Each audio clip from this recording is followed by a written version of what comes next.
कौन बनेगा मुख्यमंत्री के काफिले को लेकर नंदीग्राम, हल्दिया, राजरहाट और श्यामापुकुर से होते हुए मनोज्ञा लोईवाल अब पहुंची हैं बंगाल के हुगली जिले में।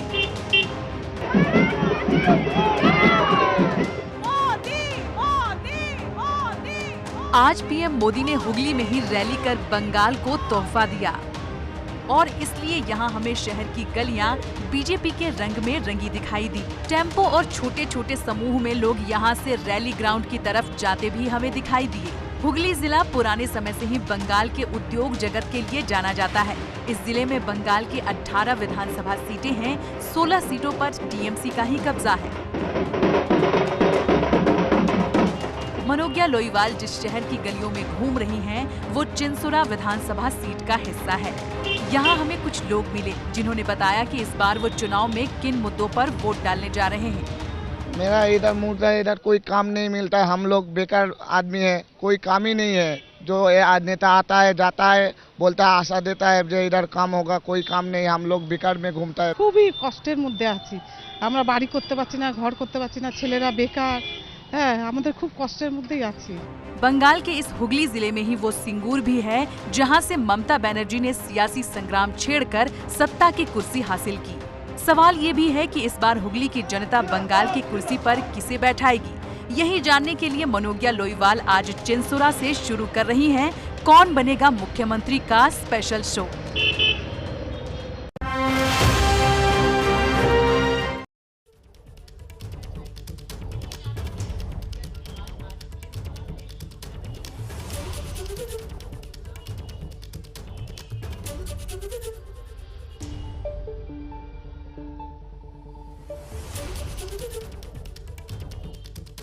नमस्कार, आमी मनोज्ञा लोईवाल और आप देख रहे हैं अपना पसंदीदा कार्यक्रम कौन बनेगा मुख्यमंत्री, सीधे हुगली जिले से, लेकिन इस बार हुगली नदी के किनारे से भी।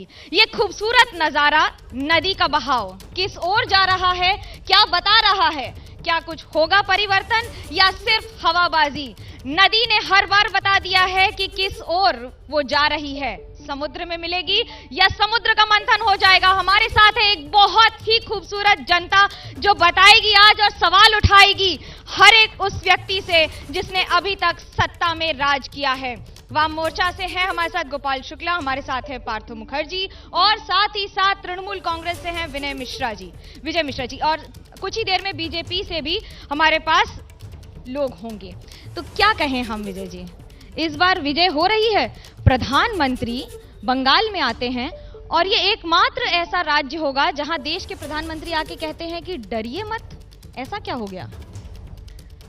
जुमलेबाज, जुमला के सिवा जिन्होंने कुछ सीखा नहीं, जो चुनाव के वक्त आते हैं बड़ी बड़ी बात करते हैं और पश्चिम बंगाल की संस्कृति को और पश्चिम बंगाल में आ करके यहाँ विभेद तैयार करने की कोशिश करते हैं। बंगाल की जनता यह तय कर चुकी है कि तृतीय बार पुनः आएगी ममता दीदी की सरकार और 211 जो इसके पहले था 225 से ज्यादा सीट लेकर के तृणमूल कांग्रेस सरकार बनाएगी ममता बनर्जी के नेतृत्व में। सरकार तो बनाएगी, लेकिन वाम मोर्चा और कांग्रेस के अलायंस की अगर बात करें तो क्या ये साथ इस बार कुछ कमाल दिखा पाएगा? क्योंकि हम अभी जो देख रहे हैं, प्रधानमंत्री हो, गृह मंत्री हो, सारे बड़े बड़े कद्दावर नेता दिल्ली से यहाँ आ रहे हैं, कांग्रेस पीछे रह रही है। कौन बोला है पीछे रह रहे हैं? आप अगर 2016 का जो इलेक्शन का रिजल्ट आया वो अगर आप देखेंगे, हम लोग को 38% वोट मिला था। आप इस साल का जो विधानसभा निर्वाचन है उसके साथ आप 2016 का आप तुलना कीजिए। इस बार क्या 3 मुद्दे लेकर जाएंगे आंकड़ों के? 2019 का लोकसभा आप क्यों बीच में ला रहे हैं? आप विधानसभा के साथ विधानसभा देखिए। विधानसभा में लास्ट ईयर हम लोग को 38% वोट मिला था, 25 लाख कम वोट मिला था टीएमसी के, मतलब हर बूथ में 35 वोट कम मिला था। मतलब 18 आदमी अगर हम लोग को उस टाइम वोट दे देते तो 2016 में ही शायद परिवर्तन आ सकता। क्या ये बात सच है आप? लेकिन अगर बात करें सिर्फ 18 वोट की नहीं है, बात यह है कि सत्ता में तो शुमार नहीं हो सके। देखिए, सत्ता में शुमारी की बात अलग है, लेकिन पिछले 10 वर्षों से बंगाल की जनता ने जो देखा है कि जनता के मुद्दों की लड़ाई, चाहे वो रोजगार का मुद्दा हो, चाहे वो किसानों की फसलों की कीमत का मुद्दा हो, चाहे वो छात्रों की शिक्षा का मुद्दा हो, जिन लोगों को आज हाशिए पर फेंक दिया गया है, जिन लोगों को दिखाया जा रहा है कि वो आज ताकत में आने लायक नहीं है, वो वाम शक्ति, वो वाम मोर्चा और उसके कारकुन, उसके कार्यकर्ता, हम जमीनी जंग पर लड़े रहे और हमने बंगाल में जमहूरियत और जनतंत्र को प्रतिष्ठा की जो लड़ाई थी, उस लड़ाई को इंच इंच जमीन पर लड़ा है और आने वाला वक्त बता रहा है। आने वाले वक्त की बात करें, लेकिन आपको इतिहास के बारे में बता दें। 2-3 बड़ी दिलचस्प बातें हैं हुगली के बारे में। हुगली पहला जिला है जहां पर एक टायर की फैक्ट्री बनी थी 1937 में, डनलप। उसके बाद यही वो पहला जिला है जहां पहली गाड़ियां बनी हैं, यानी कि हिंदुस्तान मोटर्स। न जाने वो ऐसी कितनी बातें हैं जो पहली है हुगली में, लेकिन अब हुगली पिछड़ गया है। क्या मानते हैं आप इस बात को? क्या सवाल है आप? मेरा सवाल ये है, 2014 में हमारे देश के प्रधानमंत्री मोदी जी आए थे, बोले थे कि हमारी सरकार बनेगी तो 1000 सभी लोग को पेंशन, वृद्धा को। आज 6 साल हो गई, जो सरकार यूपीए दे रही थी कि हर साल कम से कम 400 रुपया तो दे रही थी, लेकिन उसको भी बंद। आज 1400 रुपया क्या, 1000 तो बंद ही है, सब बंद हो चुका है। क्या कहेंगे, आपका क्या सवाल है? मेरा सवाल है मैडम कि बेटी बचाओ और बेटी पढ़ाओ। आज बंगाल में बेटी बचाओ बेटी पढ़ाओ से कहीं ज़्यादा कन्याश्री, जुआश्री और रूपाश्री प्रकल्प से गरीबों को लाभ मिल रहा है। केवल घोषणा कागज पर है, किंतु जमीनी हकीकत पर आज दीदी काम कर रही है। आज शादी के लिए 25,000 बच्चियां पढ़ती है, हर एक बच्चे को कन्याश्री दिया जाता है। यहाँ कोई विभेद नहीं है, इसलिए यहाँ पर दीदी के प्रति विकास के नाम पर, काम के नाम पर वोट होगा और दीदी राम का काम कर रही है। राम राज्य स्थापना की ओर बढ़ रहा है बंगाल। राम राज्य, लेकिन राम के सवाल पर तो बात ही बदल जाती है, राजनीति ही बदल जाती है। राम तो सगर का अंदर में है, लेकिन काम के लिए जो होता है सब हम जो काम करेगा, जैसे मंत्री लोग को काम करेगा, जनगण के लिए जो काम करेगा वही असली राम है।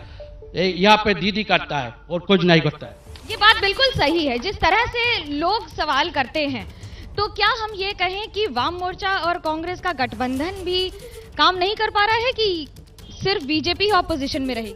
नहीं, बहुत अच्छे तरीके से काम कर रहा है। पिछले बार जो हुआ था, हम लोग को इतना समय नहीं मिला था, सिर्फ 21 दिन का, वो भी मतलब गठजोड़ अब नहीं कह सकते, वो कुछ सीट एडजस्टमेंट के हिसाब से था। सीट एडजस्टमेंट के लिए आपको अब सेक्युलर फ्रंट अब्बास सिद्दीकी के पास जाने की क्या जरूरत पड़ गई? भरोसा नहीं अपने वोट बैंक पे?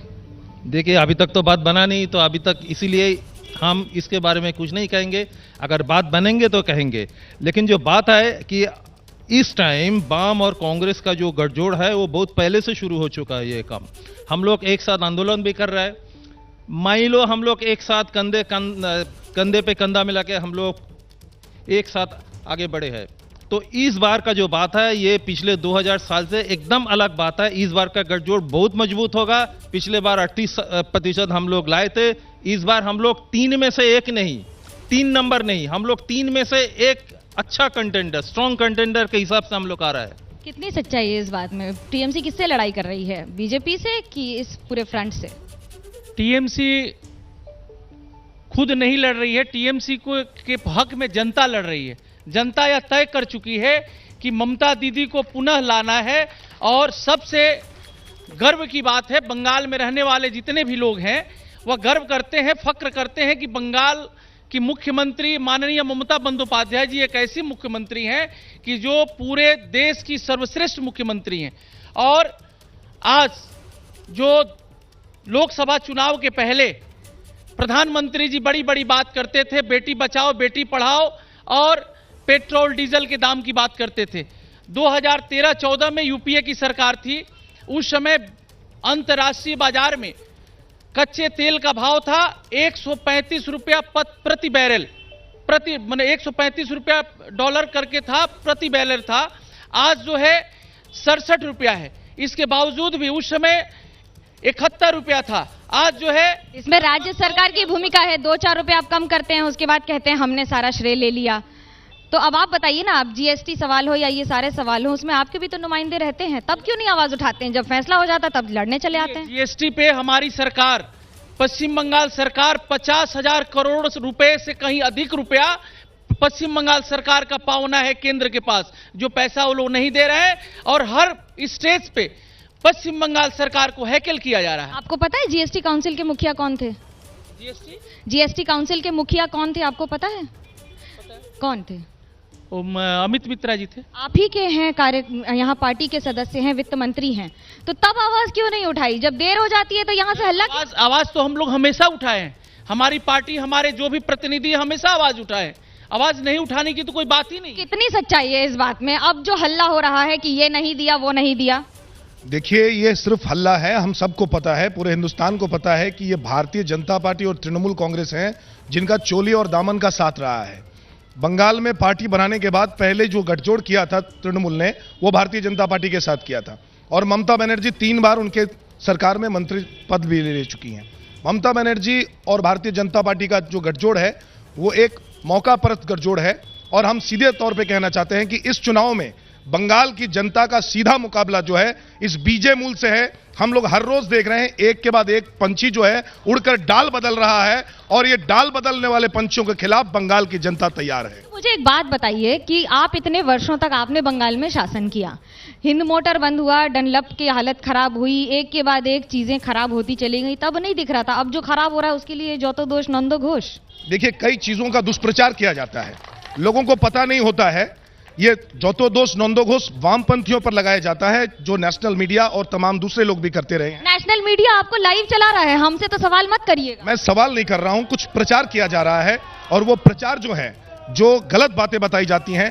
हम सब जानते हैं कि सॉल्ट लेक में किस तरह से इलेक्ट्रॉनिक्स कॉम्प्लेक्स करने के लिए हमें बंगालियों को लड़ाई करनी पड़ी थी। क्या लड़ाई करनी पड़ी थी? लड़ाई तो यहाँ एक के बाद एक सिंगूर और नंदीग्राम हुई है, आप वो क्यों भूल जाते हैं? हमारे साथ जुड़ गए हैं राजीव बनर्जी, पूर्व मंत्री हैं लेकिन अभी बीजेपी के सबसे कद्दावर नेताओं में गिने जाते हैं।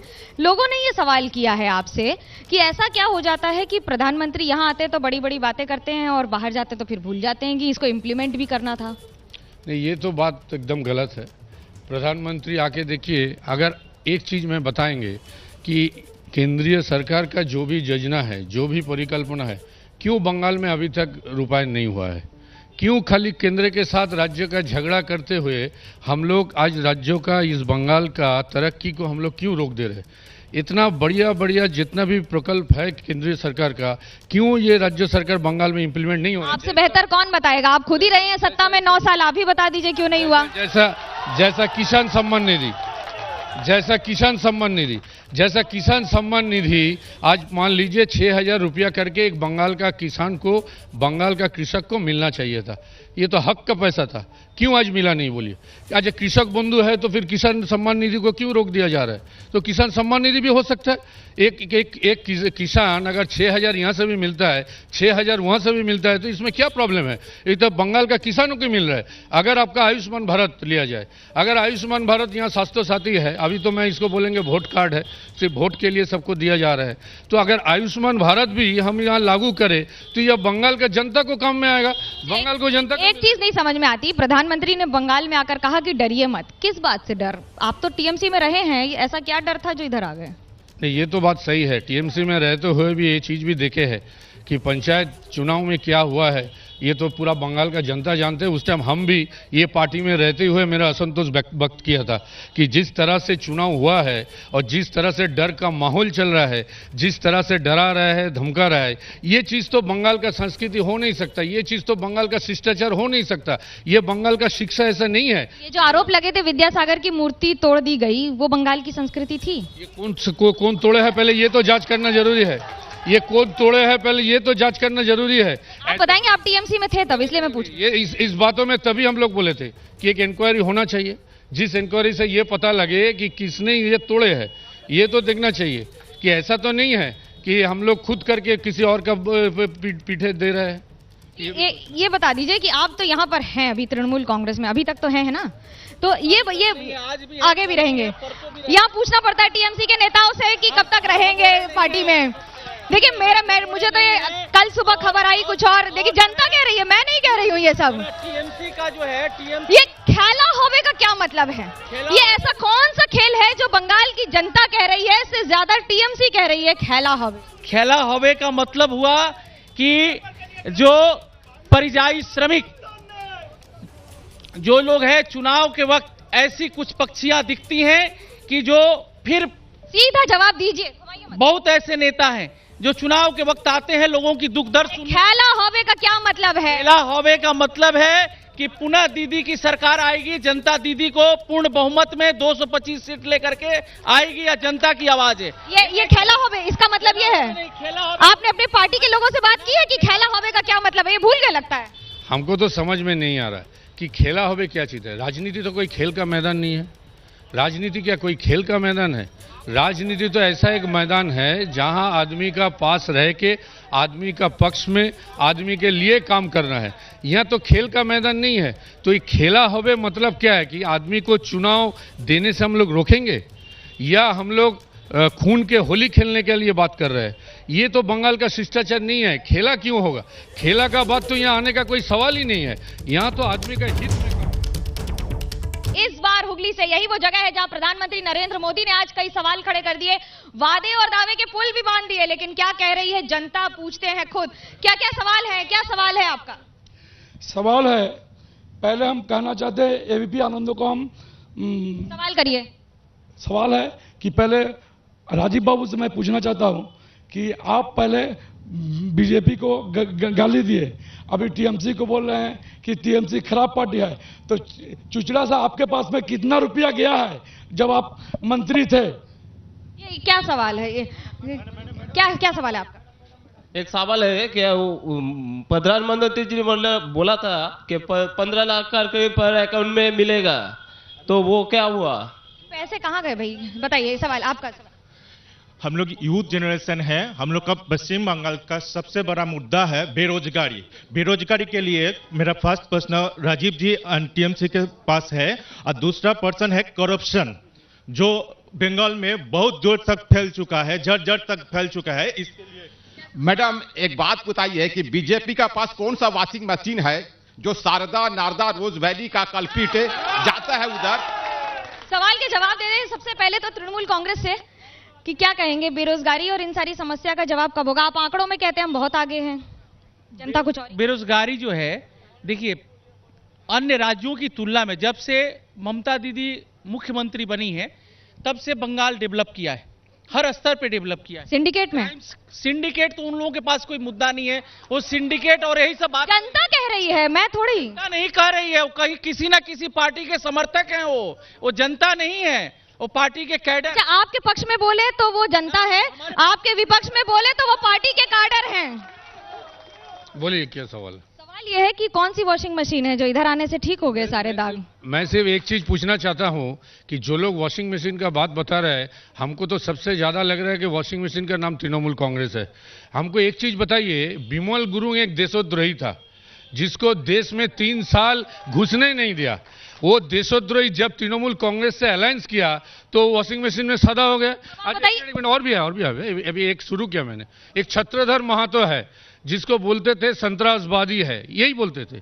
ये संतरासवादी आज तृणमूल कांग्रेस का जनरल सेक्रेटरी बन गया, तो ये वॉशिंग मशीन में सदा हो गया। यूएपीए एक्ट वाले लोग भी साफ हो जाते हैं, टीएमसी तो और बेहतर है वॉशिंग मशीन में। वॉशिंग मशीन जो लोग कैमरे पर पैसा लेते देखे जाते हैं और बीजेपी ज्वाइन करते हैं, वो अच्छे हो जाते हैं, स्वच्छ हो जाते हैं, और वो ऐसा सवाल करते हैं उनकी जवाब दीजिए। नहीं, ये अगर ऐसा है तो इनके पार्टी में भी अभी ऐसा भी है, जो लोग प्रवक्ता है वो सब प्रवक्ता लोगों को भी दिखा गया है पैसा लेने के लिए। तो बताइए, ये बात तो सही है, वो जो पार्टी में आपके हैं तो ठीक है, क्या कहेंगे कांग्रेस पे इस पे?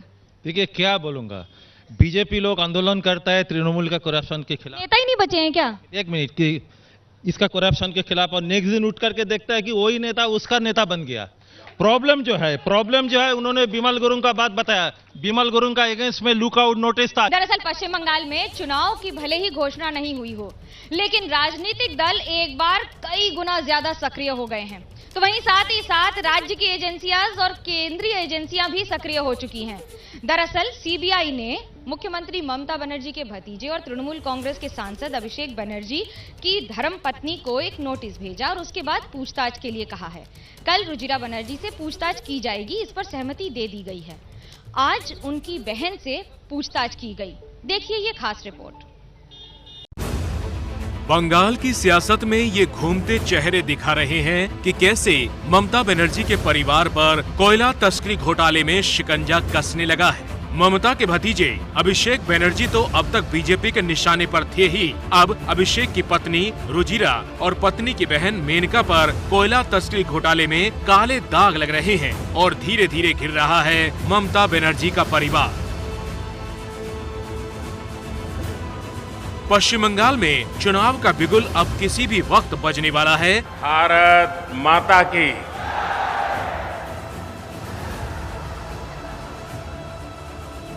হুগলি নদী পুরো বাংলার জল জীবন ধারা, এই দেবত্ব ভূমিতে এসে আমি বাবা তারকনাথ महाप्रभु जगन्नाथ देव के शत प्रणाम जानाए। लेकिन उससे पहले ही बंगाल में ममता बनर्जी के करीबियों के घर के बाहर सीबीआई की गाड़ियों के सायरन बजने लगे हैं।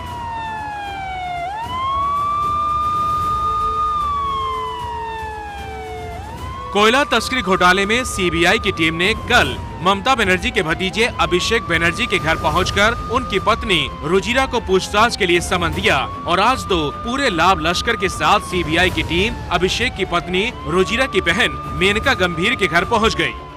आप देख सकते हैं कि सीबीआई की टीम फाइनली अंदर जाने की कोशिश कर रही है। इससे पहले अंदर गाड़ी लेकर जाने की इजाजत नहीं दिया गया था और इस वजह से सीबीआई के जो ऑफिसर्स हैं वो फाइनली गाड़ी से उतरकर धीरे धीरे अंदर जा रहे हैं, यानी कि उनको अंदर जाने की इजाजत दी गई है लेकिन गाड़ी के बिना। ममता के भतीजे अभिषेक बनर्जी की साली मेनका से तो सीबीआई ने आज घंटों पूछताछ की और पत्नी रुजिरा से कल सवाल जवाब होंगे। जिस घोटाले में पूछताछ हो रही है उसके बारे में आपको बताते हैं। पिछले साल नवंबर महीने में सीबीआई ने भारत बांग्लादेश बॉर्डर पर कोयला तस्करी का रैकेट पकड़ा था। ये रैकेट अवैध रूप से खनन किए गए कोयले को बाजार में करोड़ों के दाम में बेचता था। जांच में नाम आया कोयला तस्कर अनूप मांझी उर्फ लाला का, जो अब फरार है। आरोप है कि ये कोयला तस्कर लाला नेताओं को घूस की मोटी रकम पहुंचाता था। आरोप है कि लाला ने अभिषेक बनर्जी के करीबी विनय मिश्रा को भी घूस की रकम पहुंचाई। विनय मिश्रा भी फरार है। घूस की ये रकम विदेशी बैंक अकाउंट में कई फर्जी कंपनियों के जरिए पहुंचती। आरोप ये भी है कि ऐसे ही 2 बैंक अकाउंट के सिलसिले में सीबीआई अभिषेक की पत्नी रुजिरा और पत्नी की बहन मेनका से पूछताछ कर रही है। लेकिन टीएमसी कह रही है कि सब चुनाव से पहले बीजेपी की साजिश है। यही बीजेपी का कायदा है। चुनाव आ रहा है और बीजेपी के साथ कोई एलाय, कोई जोट संगी बचे नहीं है। उसका सिर्फ 2 एलआई है, सीबीआई या ईडी, उसको इस्तेमाल करेगा। जितना करेगा उतना ही हम इसको प्रतिरोध करेंगे। गौरतलब है कि सीबीआई के नोटिसों से पहले अभिषेक बनर्जी रैलियों के मंच से इसी तरह बीजेपी को खुली चुनौती देते रहे। কোথায় কোথায় বলছে আমাকে আক্রমণ করছে, বলছে তোলাবাজ ভাইপো হটাও। আমি বলেছিলাম, এখানে ক্যামেরা আছে, আবার বলছি যে আমার তোলাবাজি যদি কেউ প্রমাণ করতে পারে কোনো রকম দুর্নীতির সাথে আমি বিন্দু মাত্র জড়িত, আমার পিছনে ইডি সিবিআই লাগাতে হবে না, একটা ফাঁসির মঞ্চ করবেন, আমি গিয়ে মৃত্যুবরণ করব। এত বড় চ্যালেঞ্জ দিয়ে গেলাম। पश्चिम बंगाल की राजनीति में ममता के बाद अब सबसे ज्यादा पावरफुल अभिषेक बनर्जी को ही माना जा रहा था, लेकिन अब वो संकट में फंसते दिख रहे हैं। बीजेपी ने तो अभिषेक बनर्जी की पत्नी को ही विदेशी बता दिया। उनकी पत्नी बाय बर्थ थाई नागरिक है। वही अभिषेक बनर्जी की पत्नी अभिषेक बनर्जी ने एफिडेविट में कहा है कि वो इंडियन सिटीजन है। तो कौन सही बोल रहा है, इस प्रश्न का उत्तर अभिषेक बनर्जी को ही देना चाहिए। আমার বউ জন্ম থেকে শুরু করে তার থাই পাসপোর্ট, এই না যে 5 বছর আগে থেকে হয়েছে। From the last 34 years she is holding Thai passport. What is the problem? Abhishek Banerjee को टीएमसी में ममता बनर्जी का उत्तराधिकारी माना जा रहा है और जिस तरह सीबीआई ने कोयला तस्करी घोटाले में अभिषेक बनर्जी को निशाने पर लिया है, उससे साफ है कि बंगाल की ये लड़ाई अभी और आगे जाएगी। खाली दीदी और भातीजा, अरे दीदी के परे लड़ भी आगे भातीजा के लड़।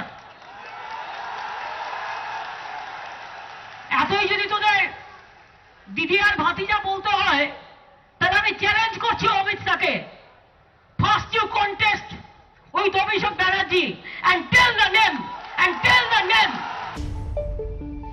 केंद्र सरकार बनाम राज्य सरकार, केंद्र एजेंसी बनाम राज्य की एजेंसियां, हो क्या रहा है बंगाल में? वाम मोर्चा चुप है क्या? देखिए, भारतीय जनता पार्टी की होके सीबीआई और ईडी टीएमसी के नेताओं को तोलाबाजी का नोटिस दे रही है और पामेला गोस्वामी जो भारतीय जनता पार्टी की लीडर है वो तस्करी में जा रही हैं और केवल ये बंगाल में वामपंथी हैं जो जनता की लड़ाई के लिए जाने जाते हैं। हम पर कोई तस्करी और तोलाबाजी का आरोप नहीं लगा सकता। कोई ईडी और सीबीआई या बंगाल पुलिस से हम नहीं डरते हैं। हम जनता की लड़ाई करते हैं और हमने दिखाया है। जो नेता थे वो छोड़कर चले गए, लक्ष्मण सेठ और ऋतुव्रत बनर्जी, आप बताइए।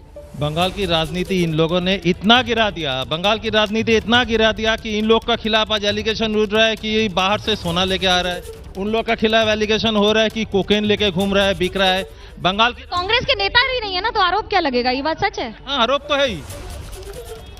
आप बताइए, तृणमूल कांग्रेस पर इस तरह की जो बातें, संगीन आरोप आप लगा रहे हैं और आपके खिलाफ लग रहा है। बीजेपी के पास कुछ ऐसी तोता पक्षियां हैं जिसमें एक सीबीआई प्रमुख है, जिसका ये लोग जिस राज्य में भी चुनाव होता है और जो प्रमुख विपक्षी दल है उसके खिलाफ ये लोग उपयोग। ये तोता पक्षी की मांग आपने ही की थी सिंगूर और नंदीग्राम में, तब सीबीआई तोता पक्षी नहीं थी। अभी जो है, जब से भाजपा की सरकार दिल्ली में आई है नरेंद्र मोदी जी के नेतृत्व में, तब से इन्होंने सारी एजेंसियों को अपने कंट्रोल में कर लिया है, इंक्लूडिंग राज्यपाल भी बीजेपी के प्रवक्ता। तो पहले केंद्र एजेंसी क्या राज्य कंट्रोल करती थी? आप बता दीजिए। एक जमाना था जब सीआईडी का मांग नहीं किया जाता था, ये तोता पाकी को ही मांग किया जाता था, सीबीआई को ही किया जाता है। तो अभी ये सीबीआई को खिलाफ क्यों है? इतना डरने का क्या है? अगर किसी ने कसूर नहीं किया तो वो डरेगा क्यों? वही तो हम पूछ रहे हैं कि बात तो ये है, तो उसका डरने का कोई तो सवाल ही नहीं है। कुछ है, देखिए, एक मुख्यमंत्री का परिवार का ऊपर जब आरोप आया है, जब सीबीआई जैसा एजेंसी एक नोटिस भेजा है, तो बगैर सबूत का तो ये हो नहीं सकता, क्योंकि वो मुख्यमंत्री का परिवार है। तो नेचुरली ये भी सोचने का जरूरी है कि जब सीबीआई ने एक नोटिस भेजा है, उसका मतलब इसका पीछे कोई राज है, कोई गंभीरता है। आज प्रधानमंत्री नरेंद्र मोदी पश्चिम बंगाल में हुंकार लगा रहे थे। कई बातें कही उन्होंने, कहीं डर की बात कही तो कहीं ये कह दिया कि इस बार चुनाव में सजगता रखें। सुनिए आखिर क्या कहा प्रधानमंत्री ने। वंदे मातरम सिर्फ इन दो शब्दों ने गुलामी की निराशा में जी रहे देश को नई चेतना से भर दिया था। ऐसे अमर गान की रचना करने वाले के स्थान को न संभाल पाना बंगाल के गौरव के साथ बहुत बड़ा अन्याय है। ये वो राजनीति है जो देशभक्ति के बजाय वोट बैंक, सबका विकास के बजाय तुष्टीकरण को बल देती है। साथियों, बंगाल में निवेश के लिए उत्साह की कमी नहीं है। मुसीबत है सरकार ने जो माहौल बनाया है, कट कट कट का जो कल्चर बनाया है, सिंडिकेट के हवाले बंगाल दे दिया है। हर बंगाल का बेटा बेटी आज दुनिया में कहीं भी होगा, वो यहां के लिए कुछ करना चाहता है, लेकिन उनकी सिर्फ एक ही शिकायत रहती है कि वो योगदान करे भी तो कैसे करे। आज के पश्चिम बंगाल में किराए पर, अगर किराए पर बिल्डिंग भी लेनी हो तो उसमें भी कट लगता है, और ये ऐसे बदमाशी कर रहे हैं कि दोनों तरफ से कट लेते हैं। भाइयों और बहनों, आजादी से पहले बंगाल देश के अन्य राज्यों से बहुत आगे था, लेकिन जिन लोगों ने बंगाल पर राज किया, उन्होंने बंगाल को आज इस हालत में पहुंचा दिया। मां, माटी, मानुष की बात करने वाले लोग बंगाल के विकास के सामने दीवार बनकर के खड़े हो गए हैं। ये तो सवाल थे प्रधानमंत्री नरेंद्र मोदी के, लेकिन अब आपको बताते हैं कि हुगली की जनता क्या सवाल कर रही है। क्या सवाल है आपका? मेरा सीधा क्वेश्चन है बीजेपी से। आज जो आए थे मोदी जी, अच्छे दिन का सपने दिखा गया हुगली जिला के वासियों को, तो अच्छे दिन क्या, क्या कॉरपोरेट का अच्छे दिन है? इसके एक अच्छे दिन है, ये बताइए दीदी। मेरा सवाल है तृणमूल प्रवक्ता से, सिंगूर में तो श्मशान का स्तब्धता दीदी लाद कर दिया, उसके बाद कौन सा इंडस्ट्रीज 10 साल में हुआ है और आगे क्या होगा? चुनाव से पहले बड़ी बड़ी बातें तो किए जा सकता है, उसके लिए क्या सोच रहे हैं? आपका मेरा क्वेश्चन ये है कि स्टेट और सेंट्रल दोनों तरफ ही कि एसएससी जो है वो सेंट्रल पे भी स्कैम हो रहा है और एसएससी जो है स्टेट पे वो भी स्कैम हो रहा है, तो यूथ जनरेशन के बारे में आपका क्या विचार है? कौन बनेगा मुख्यमंत्री में सीधा जनता के सवाल, जनता के प्रतिनिधियों से क्या कहेंगे राजीव दा? इतने सवाल हैं इस बार आपके पास, एक के बाद एक सवाल आ रहे हैं कि कहीं सिंगूर पिछले 10 साल में क्या हुआ, इसका जवाब दे दीजिए। नौकरियां पिछली बार बोल के गए थे प्रधानमंत्री, इस बार भूल गए क्या? नहीं, बात तो सही है कि सिंगूर में तो इसके लिए तो जरूर जो नौजुवान है उनका तो रियली सोचने वाला बात है, क्योंकि सिंगूर में तो बोले थे कि चाषी को किसान लोगों को वापस कर देंगे लैंड तो वापस हुआ, लेकिन उसमें तो और कहीं कुछ होने वाला भी नहीं है। तो अभी अगले देखते हैं कि क्योंकि एक इंडस्ट्री कई एक देश को नौकरियां भी तो सवाल उठ रहे हैं, बेरोजगारी नहीं, एक इंडस्ट्री एक राज्यों को तरक्की के आगे ले जा सकता है, तो आगे जाके ये इंडस्ट्री करना है। और जो बेरोजगारी का बात बोला, मैं एकदम से सहमत हूँ, ये तो बात सही है कि 10 साल में ये राज्यों में कुछ नहीं हुआ। 5.5 लाख फिक्स वैकेंसी है, 5.5 लाख फिक्स वैकेंसी है, उसको पूरा नहीं करके आगे और बढ़ाया भी नहीं, खाली कुछ कॉन्ट्रैक्चुअल एंगेजमेंट दे के कि कुछ लोगों को दिया जा रहा है, वो सही नहीं है। क्योंकि यहाँ आप देखें कि हर जगह में घोटाला, यहाँ तो एसएससी नहीं हुआ, टेट नहीं हुआ, आज भी देखिए एसएससी के ऊपर हाई कोर्ट ने क्या उसका स्थगित स्टे ऑर्डर दे चुका है। तो यहाँ नौजुवानों को काम देने के लिए अगर भारतीय जनता पार्टी का हम लोग जिस तरह से बात कर रहे थे कि मैं तो एक ही सवाल पे बात कर रहा हूं कि हम लोगों को अभी बंगाल को पीछे नहीं ले जाना है। बंगाल के नौजुवानों को जो बात है मैं एकदम सही मानता हूं, सही मानते हैं। और इसी के साथ आपको बता दें आज का ये एपिसोड यही खत्म कर रहे हैं।